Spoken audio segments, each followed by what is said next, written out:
Coming up, we continue my year trapped in Namibia exploring more of the beautiful Namib Desert and try to use the bush telegram to say Happy Easter to friends and family. Hi Fee, it's Darren mate. Just letting you know I'm alright. My name's Darren. Jump in the passenger seat with me as we explore the remote areas and wildlife of Africa.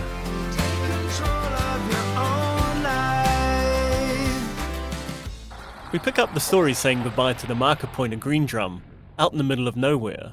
Or, more precisely here, in southern Africa, in the very remote northwest of Namibia, with a leaking engine and zero chance of being rescued given the country was under the same heavy travel restrictions as the rest of the world. Shortly up the track it forks drastically and forces an important decision given the distances and interesting circumstances involved. I've spent a bit of time looking at the 3 maps I've got, and I got a couple on the GPS. Also got some blogs and information saved offline, just looking at the terrain and things.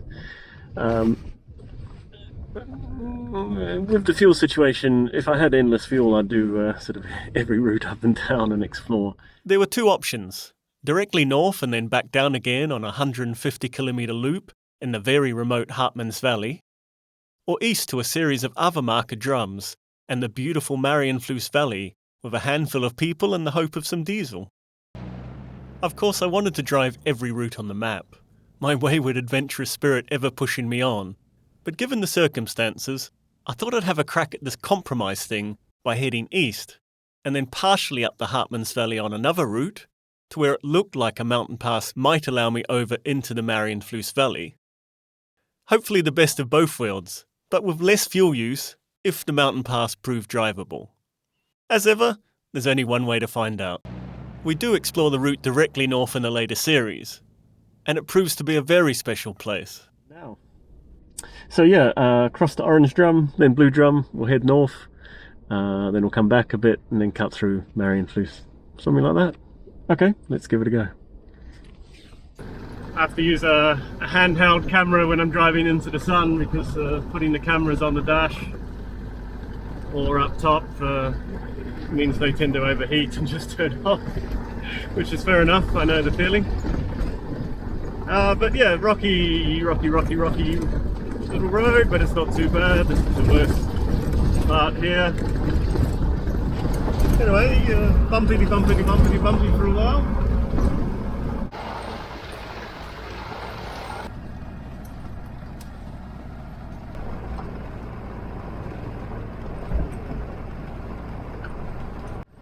That's how I navigate. The blue flashing point is our current position, and it just places the GPS over the top of the what's Tracks for Africa map, this one.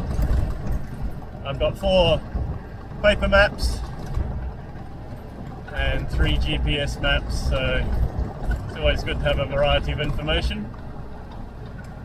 So far so good, just a bumpy rocky track really, coming up to these interesting looking mountains, all rock, and I think we're going to go around to the left of it, I'm hoping. I always find it's better to slow down and get off the corrugations. No, I was going to say, it's tedious, but it's better to slow down for all those little rocky creek beds. Try and go through in 3rd gear.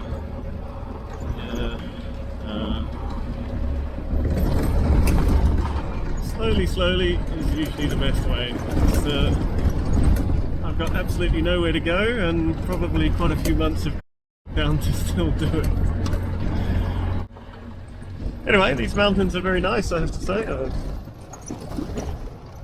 Strange nice kind of stone, and they look good with the sunlight on them. Perfectly fine, easy enough track, the usual stuff. More rock action for you. Look at those magnificent rocks. There's actually a tree on top of this one on the left. Well, 2 trees, 3 trees. Well done, 4 trees I can see. The only things I really fear when I'm driving is when the track starts to slope badly, so you could tip over. You'll often get like a lot of divots and rivets in one place, So you end up lurching backwards and forwards uncontrollably, a bit like my camera filming today. So that's quite scary. Anything involving heights or perhaps potentially tipping over. Because I have got a reasonable amount of weight up top as well.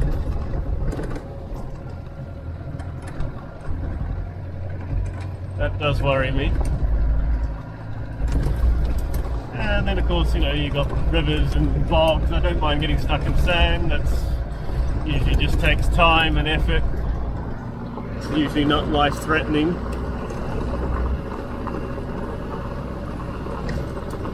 Getting stuck in wet when there's more wet coming is pretty tiring, because you could be there for literally weeks until something dries out.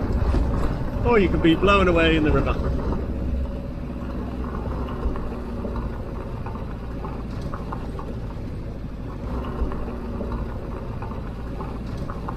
Luckily everything is dry and easy today, and altogether a fairly pleasant track to bounce along and enjoy one of the more obvious pleasures of vehicle-based travel, the actual driving itself.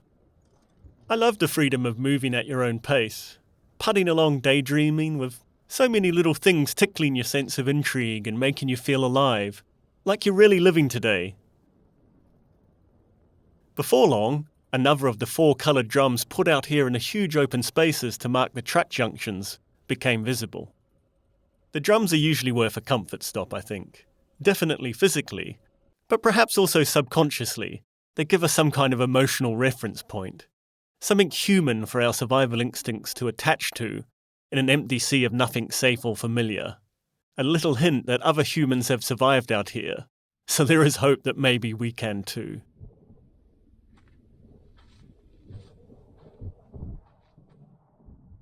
So I've made it to Orange Drum. It was a bit of a bouncy, bumpy road, but it wasn't too bad. Nothing challenging, just annoying. And yeah, so Orange Drum is another of the series of drums. Let's see who's on here. Down the bottom here we got Anna, 8 years old.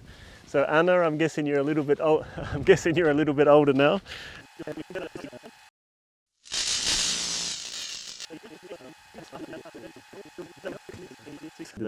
Yeah, so there you go. It's Orange Drum, complete with another set of horns, which are pretty important, I think.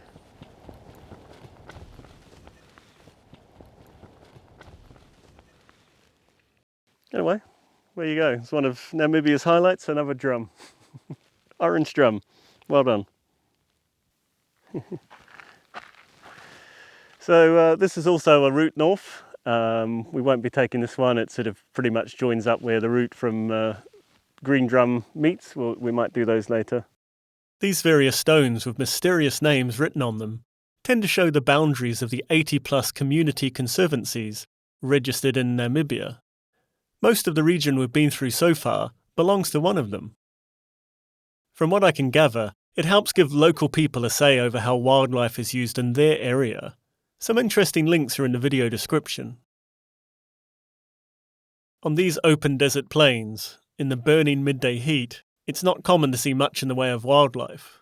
Perhaps the odd snake disappearing like a flash of lightning from the approaching landy, a mad kiwi wandering around like he knows what he's doing out here, or a majestic giraffe like this one, too big to find shade in these tiny trees.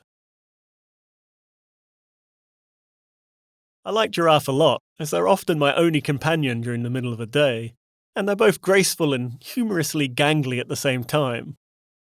Plus they're much easier to film than birds.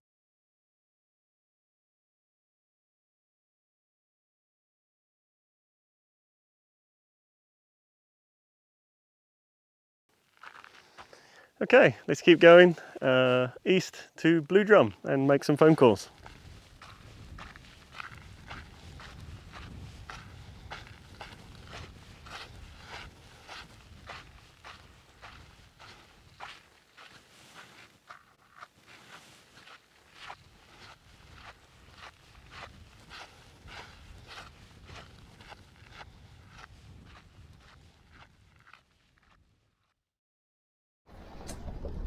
So between Orange Drum and Blue Drum, it's just slow and rocky, slow and rocky, slow and rocky.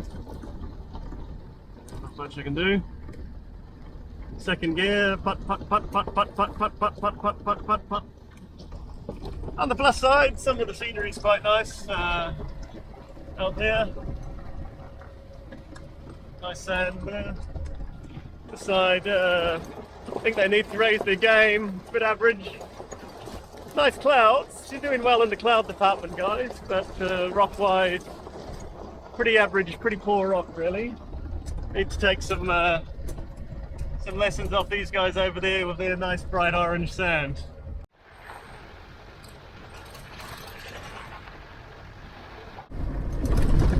So let's keep going. It's a blue drum.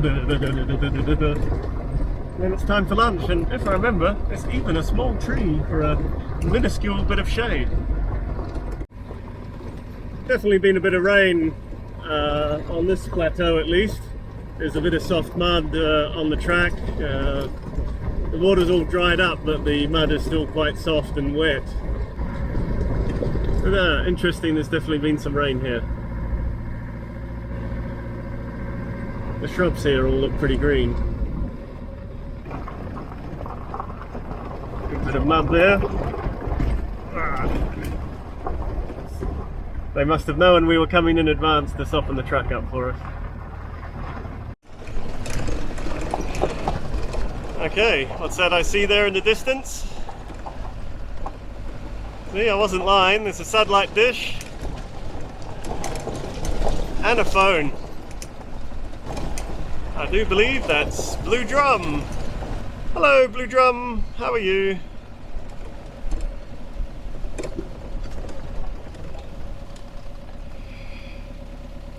It's the Blue Drum Earth Station.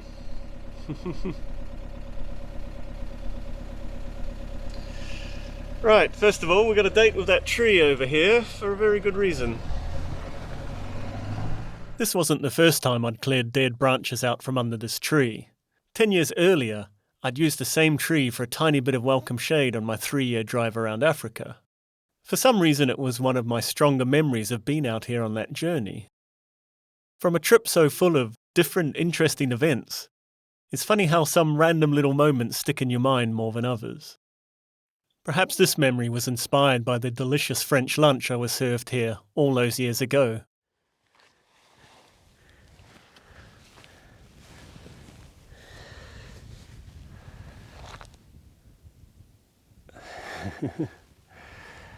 I'm very happy to be sitting under this tree.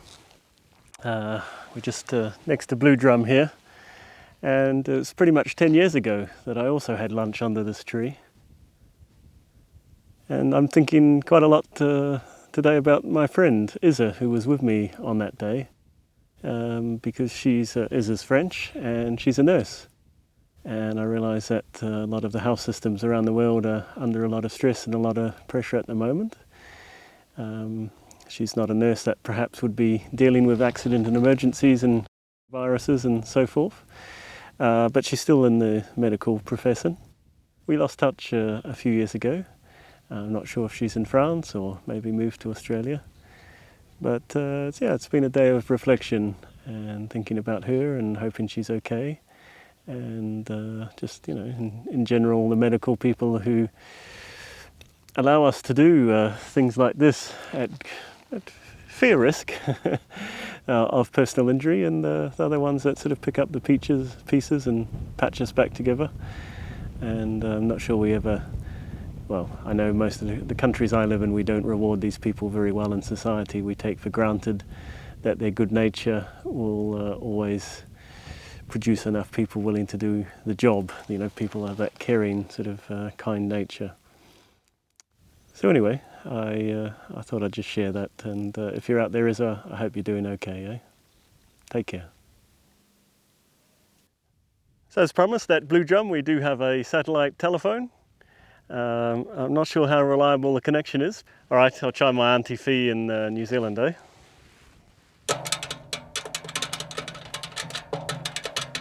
A lot of numbers because it's a long way. It's even later there. I guess it's sort of after midnight. Voicemail. Yeah, hi Fee, it's Darren, mate. Yeah, just letting you know I'm alright. I'm at Blue Drum. You don't know where that is and you won't be able to find it on Google Maps, so that will panic you even more. But anyway, everything's fine, everything's good. It's hot, sunny, it's been a bit of rain, a bit humid, and heading up to Marienfluss, which is a big valley, very beautiful valley. Yeah, so don't panic, don't worry. Your young nephew's doing fine. And yeah, hope you're well. All right, take care. Bye. Right, let's get on the move, eh? It's what you might call pretty stinking hot. From here, you might remember the plan is to head a little way north up the Hartmann Valley and see if we can cut across a mountain pass into the neighbouring valley of Marienfluss. Now, I'm not sure about you, but I don't mind admitting I was a little bit nervous of what the pass was going to be like, given my fear of heights, and that some of the other mountain range passes in Namibia fall into the suicidally heroic category. It's a beautiful track, really nice and sandy now, so if it's like this for the rest of the time, I'd be very happy. So I just stopped in one of these little river crossings that you need to keep going across all the time. This isn't too bad, but it's what I'm talking about with the tyres. You know, you get these really sharp edges. These aren't, you know, this is not the worst example. I just thought I'd stop, mostly because there's a cloud. But you can see as you come up, I mean, look at that for your tyres. You can just peel the rubber off it, actually. I just came over the hill and these huge eagles, huge birds of prey, 4 of them, took off. And so I followed them to the spot. This is what they're obviously finishing off. So it's an oryx.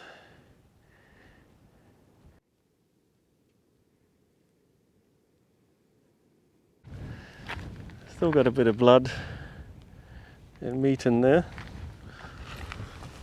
Pretty disgusting, I know, but when you see all those pictures of cute leopards and lions and whatever, this is what they do to other animals to stay alive. Beautiful, eh? So the track's pretty hard work, just sort of goes up and down constantly, small little hills, little river, you know, water, flood things. So they sort of flow down from the mountain, you know, down to the lowest point, of course. It just means that driving's a bit tedious. It's very humid still. You know, the rainy season's sort of coming to an end. It's certainly not winter time when I've been here before, where it's sort of bone dry. So there's definitely moisture in the air, and as you can see, there's lots of clouds around, some of them grey. Now what's interesting, in the very far distance there, those very tall mountains, is Angola. So our goal for the rest of the day is to get to the pass over into the Marienfluss Valley.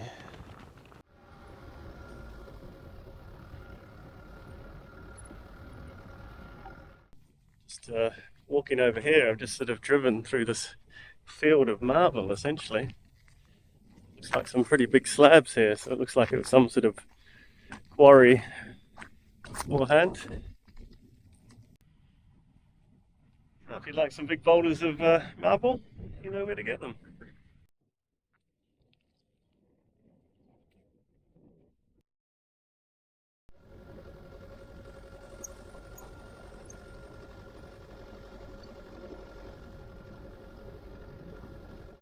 Pulled up here, and again, incredible amounts of marble, and I was going to go and have a look.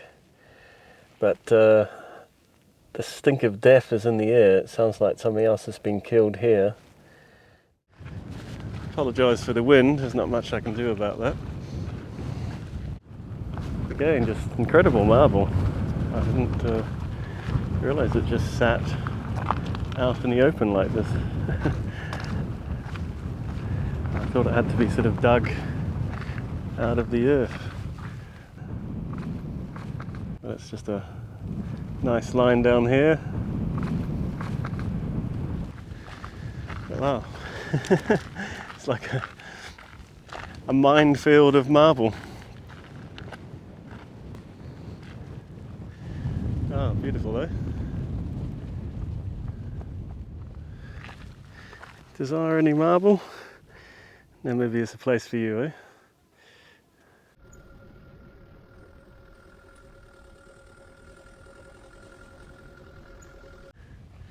But this is obviously a little Himba settlement. Looks abandoned for now. Looking at the floor of all the droppings, it's clearly used for goats or something similar. This would be the pen that they'd put them in to try and protect from lions and hyenas and leopards. Don't really know much about Himba lifestyles, but I think this is normally a house, and they wrap it in sort of hides and cloth and things like that, and that's where they'd sleep. And I'm guessing that's for food, maybe to keep it off the ground. That looks much more for animals again. You have to be a pretty hardy soul to live here. So I think I've found the secret to living here. I'm not sure if it's working, but it looks like a water pump, hand pump. You just up and down on this tube maybe.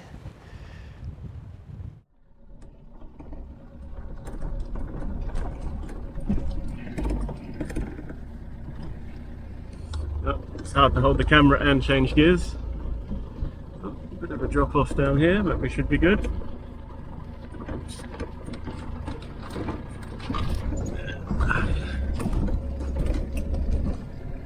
No problem at all.